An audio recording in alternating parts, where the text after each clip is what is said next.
महात्मा ज्योतिराव फुले, क्रांतीसूर्य महात्मा ज्योतिराव फुलेंचा, क्रांतीसूर्य महात्मा ज्योतिराव फुलेंचा। मनुस्मृति के 5000 सालों की गुलामी से समाज को मुक्त कर संविधान के माध्यम से हक एवं मानवाधिकार देने वाली विश्व रत्न बोधिसत्व महामानव डॉक्टर बाबासाहेब आंबेडकरांचा, माता रमाईंचा, माता रमाईंचा। प्रथमतः माता रमाई यांच्या जयंती निमित्त आपणा सर्वांना खूप खूप शुभेच्छा। विश्वाला शांतीचा संदेश देणारे तथागत गौतम बुद्धांच्या विचाराचा प्रचार कसा करणारे चक्रवर्ती मौर्य सम्राट अशोक, बुद्धांच्या विचारानुसार समता, स्वातंत्र्यता, बंधुता व न्यायावर आधारित रयतेचं स्वराज्य निर्माण करणारे छत्रपती शिवाजी महाराज, वयाच्या 14व्या वर्षी संस्कृत भाषेत बुद्धभूषण घेणारे छत्रपती संभाजी महाराज, महिला आणि बहुजनांसाठी पहिली शाळा सुरू करणारे क्रांतीसूर्य महात्मा ज्योतिराव फुले, मनुस्मृतीच्या 5000 वर्षाच्या गुलामीतून अहो समाजाला मुक्त करून संविधानाच्या माध्यमातून हक्क व मानवाधिकार देणारे विश्वरत्न डॉक्टर बाबासाहेब आणि त्यांना घडविण्यासाठी त्याग करणाऱ्या माझ्या माता रमाई, प्रथमतः या कार्यक्रमाच्या निमित्ताने सर्व महापुरुषांना मी प्रियानते विनम्राचा अभिवादन करते। मला म्हणावेसे वाटते की अहो या दलितांच्या उद्धारात, या दलितांच्या उद्धारात केले जीवाचे रान, या दलितांच्या उद्धारात केले जीवाचे रान। माता भगिनींना घटनेत केले माणूस म्हणून सन्मान, माणूस म्हणून सन्मान। अहो केला 14 काळाचा सत्याग्रह, केला 14 काळाचा सत्याग्रह, मनुस्मृतीचे केले दहन, मनुस्मृतीचे केले दहन। अशा या महामाता, अशा या महामानवाला डॉक्टर बाबासाहेब आंबेडकरांना मी प्रियानते करते नमन। आपलं मी मनापासून सहर्ष स्वागत करते। आपण महापुरुषांच्या कार्यावर चालणारे आहात आणि माता रमाई यांना अभिवादन करण्यासाठी निश्चितपणे येथे आलात, याबद्दल आपले मी धन्यवाद देते। खरं तर कार्यक्रमाची सुरुवात झालेलीच आहे, म्हणून येथे मला म्हणावेसे वाटते की विसरू नका त्या मातेला, दादा विसरू नका त्या मातेला, रमाई आंबेडकर म्हणतात, विसरू नका त्या मातेला, रमाई आंबेडकर म्हणतात। एक एक दिवस लोटत, अहो एक एक दिवस लोटत तोंडात पत्राचा बोळा धरून, एक एक दिवस लोटत तोंडात पत्राचा बोळा धरून, अहो पोटची पोरं गमवली, अहो पोटची पोरं गमवली तरीही राहिली धीर धरून। धन दौलत संपत्तीचा मोह नव्हता कधी तिला, अहो धन दौलत संपत्तीचा मोह नव्हता कधी तिला।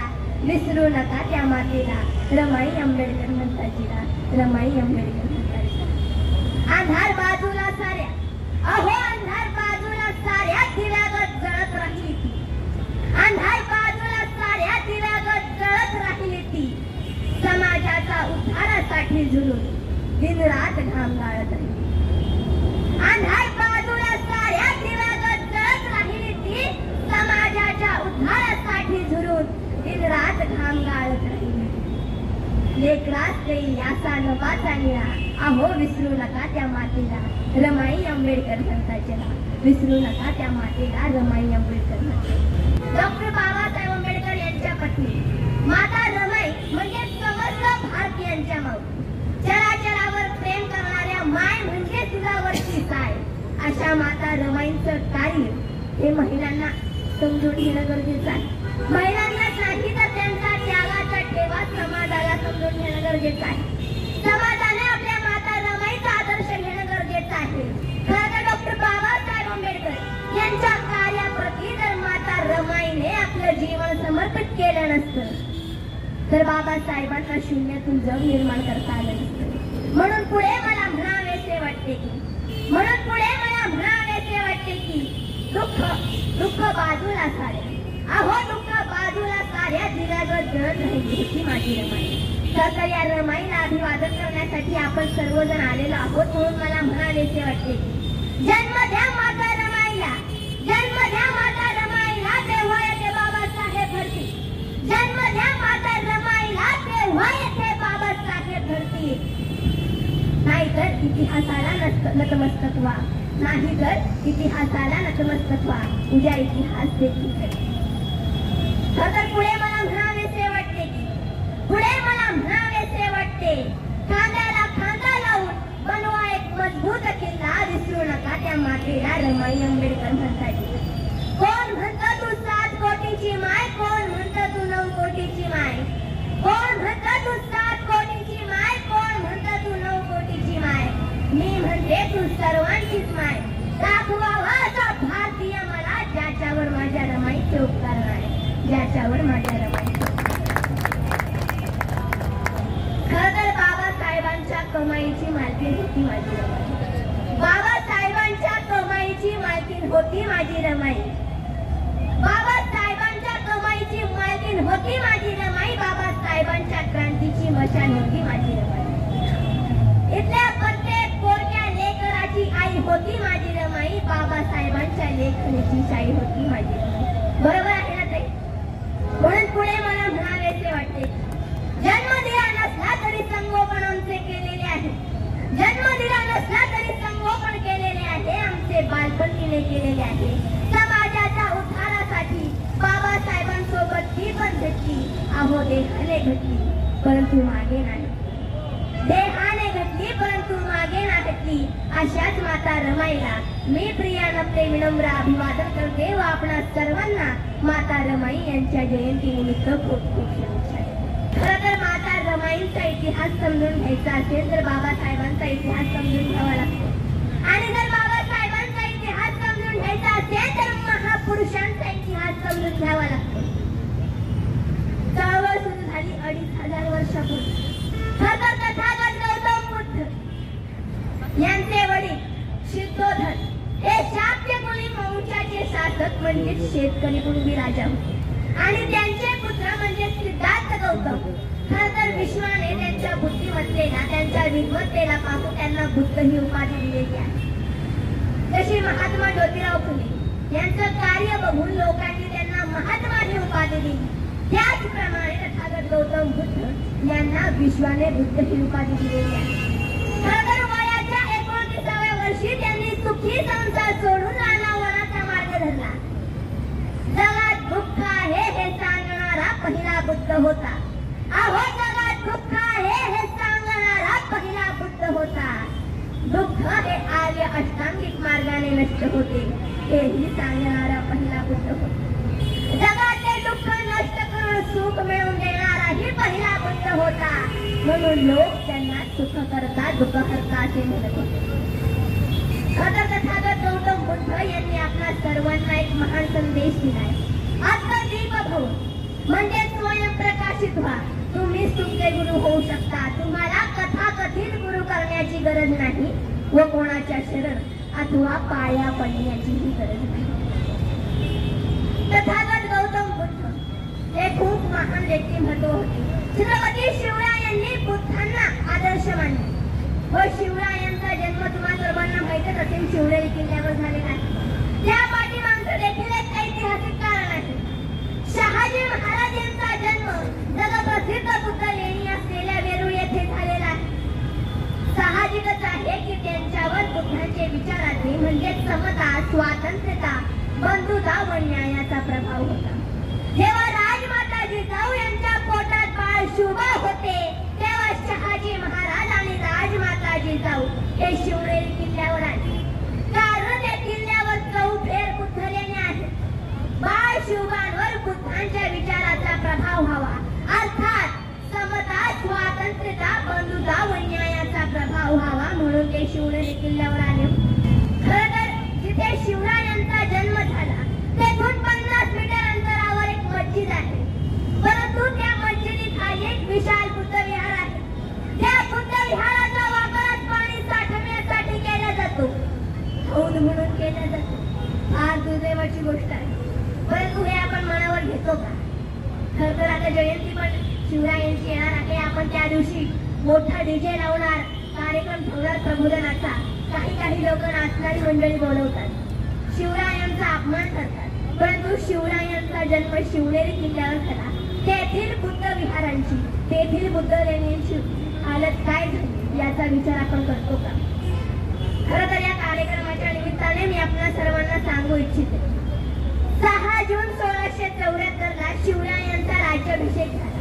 खरं तर त्यांच्या राज्याभिषेकाला पुण्यातील ब्राह्मणांनी शूद्र म्हणून अपमानित केले होते. त्यांचा राज्याभिषेक नाकारला होता.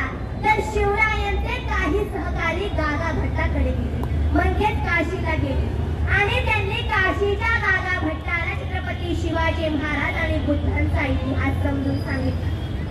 तो म्हणजे सिद्धार्थ गौतम बुद्ध यांचे वडील शुद्धोधन हे शाक्य पुलिंग वंशाचे शासक म्हणजे शेतकरी कुणबी राजा आहे, म्हणजे भोसलेही राजा झाले. हे नातं गागा भट्टाच्या लक्षात येतात तो रायगडावर येण्यास तयार झाला. परंतु पुण्यातील काही ब्राह्मण मंडळींनी त्या गागा भट्टाला फूस भरली आणि आपली काही लोक शिवरायांच्या मंत्रिमंडळात घुसविली.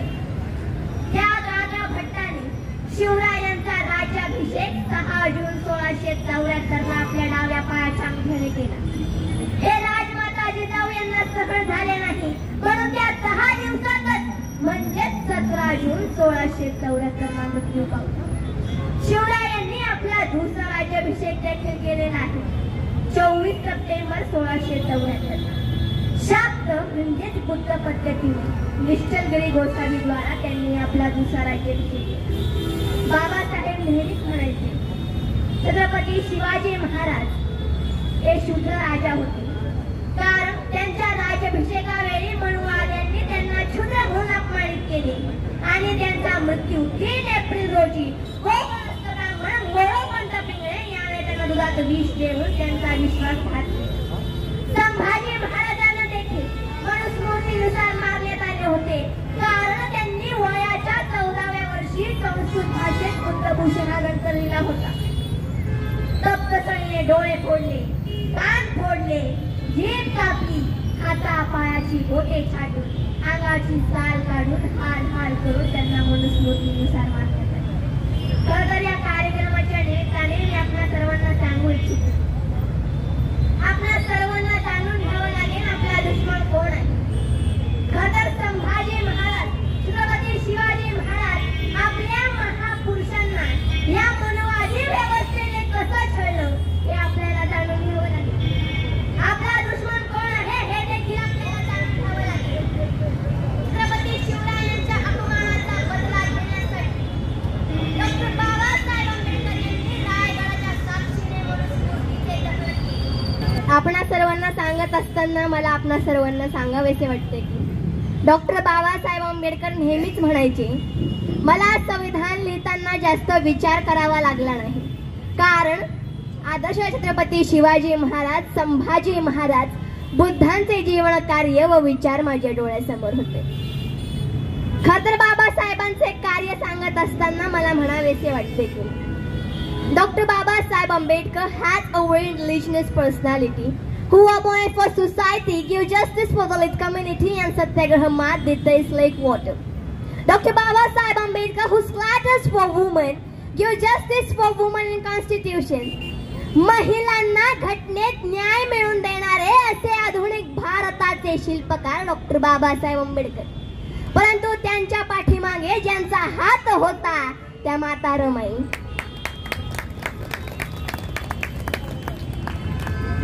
खरं तर डॉक्टर बाबासाहेब आंबेडकर यांना वर्गाच्या बाहेर बसविले जायचे.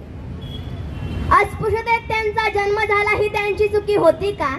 कारण वर्णव्यवस्था, या वर्णव्यवस्थेमुळे त्यांना वर्गाच्या बाहेर बसून देखील ते वर्गातील सर्व विद्यार्थ्यांमध्ये बुद्धिमत्तेत व शिक्षणात अव्वल होते.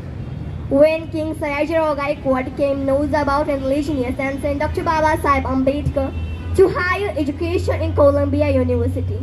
त्यांची कीर्ती जेव्हा बडोद्याचे राजा सयाजीराव गायकवाड यांना कळाली, त्यांनी डॉक्टर बाबासाहेब आंबेडकर यांना उच्च शिक्षणासाठी कोलंबिया विद्यापीठात पाठविले आणि शिक्षणाचा संपूर्ण खर्च देखील केला. डॉक्टर बाबासाहेब आंबेडकर हे फार ग्रेट व्यक्तिमत्व आहे. खर तर जागतिक शतकात डॉक्टर बाबासाहेब आंबेडकर यांच्यासारखं ग्रेट व्यक्तिमत्व आतापर्यंत तयार झालेलं नाही. डॉक्टर बाबासाहेब आंबेडकर यांनी महात्मा ज्योतिराव फुले यांना आदर्श मानले. खैर तर मैंने आप सबको बताया ही था कि छत्रपति शिवाजी महाराज ने अपना दूसरा राज्याभिषेक 24 सितंबर 1674 को किया है. महात्मा ज्योतिराव फुले ने छत्रपति शिवाजी महाराज को आदर्श माना और 24 सितंबर को विषमतावादी धर्म त्याग कर सत्यशोधक समाज की स्थापना की.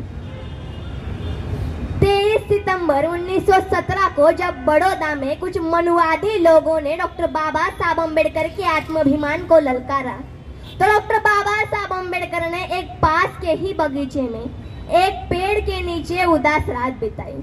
उन्होंने सोचा कि मेरे जैसे विदेश से आए हुए शिक्षित के साथ ये मनुवादी लोग ऐसा व्यवहार करते होंगे तो मेरे समाज के अशिक्षित गरीब लोगों के साथ कैसा व्यवहार करते होंगे. तो उस पेड़ के नीचे बड़ौदा में डॉक्टर बाबा साहब अम्बेडकर ने संकल्प किया कि मैं मेरा पूरा जीवन इस उपेक्षित समुदाय का जीवन बेहतर बनाने में लगाऊंगा. मैं उन्हें हक और मानवाधिकार दिलाऊंगा जो उन्होंने हमें संविधान के माध्यम से दिलाए हैं. जिस धर्म का आधार वर्ण भेद व्यवस्था है उस धर्म को त्याग कर, यानी विषमतावादी धर्म को त्याग कर डॉक्टर बाबा साहब अम्बेडकर ने मानवतावादी बुद्ध धर्म स्वीकारा. और जब डॉक्टर बाबा साहब अम्बेडकर ने मानवतावादी बुद्ध धर्म स्वीकारा तो बाबा साहब कहते थे कि मैं भारत को फिर से बुद्धमय बनाऊंगा. इस समय मैं कहना चाहती हूँ कि अहो इंसान को इंसान बनाने के लिए, अरे इंसान को इंसान बनाने के लिए बुद्ध ने राज्य छोड़ा. इंसान को इंसान बनाने के लिए बुद्ध ने राज्य छोड़ा. सम्राट अशोक ने युद्ध छोड़ा, फुले ने घर छोड़ा और मेरे डॉक्टर बाबा साहब अम्बेडकर ने धर्म छोड़ा. धर्म छोड़ा. मैं आप सबको बताना चाहती हूँ कि 1 नवंबर 2022 को मैं अजंता गुफाएं देखने गई थी. वहां के बुद्ध शिल्प तथा चित्र देखकर मैंने संकल्प किया कि मैं मेरा पूरा जीवन भारत को ही नहीं तो मैं विश्व को बुद्धमय बनाऊंगी. और आज माता रमाई इनके जन्मदिन के अवसर पर, जयंती के अवसर पर आप सबने भी संकल्प लेना चाहिए कि मैं भारत को ही नहीं तो पूरे विश्व को बुद्धमय बनाऊंगा.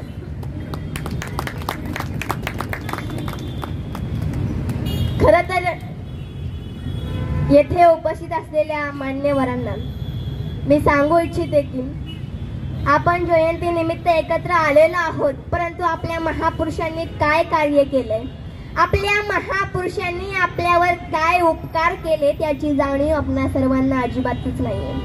या ठिकाणी मला म्हणावेसे वाटते की रमाई होती भीमाची माझ्या, रमाई होती भीमाची माझ्या काळजाचा तो तुकडा. रमाई होती भीमाची माझ्या काळजाचा तो तुकडा. किती शोभून दिसते रमाती भीमा संग रमाईचा तो मुखडा.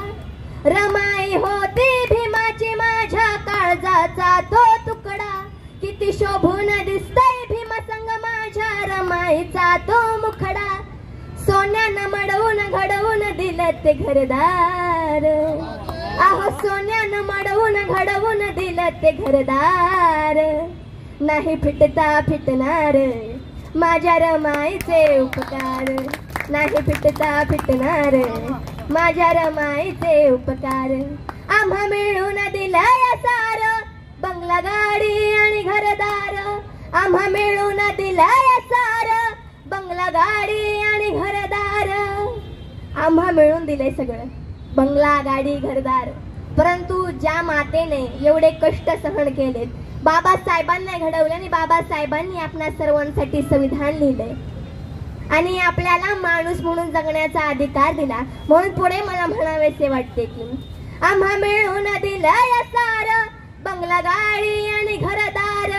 बहुजनांच्या हितासाठी, बहुजनांच्या हितासाठी लेकर गमवली 4-4, लेकर गमवली 4-4.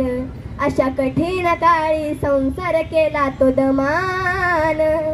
अशा कठीण काळी संसार केला तो दमान, नाही फिटता फिटणार माझ्या रमाईचे उपकार, ओ नाही फिटता फिटणार माझ्या रमाईचे उपकार.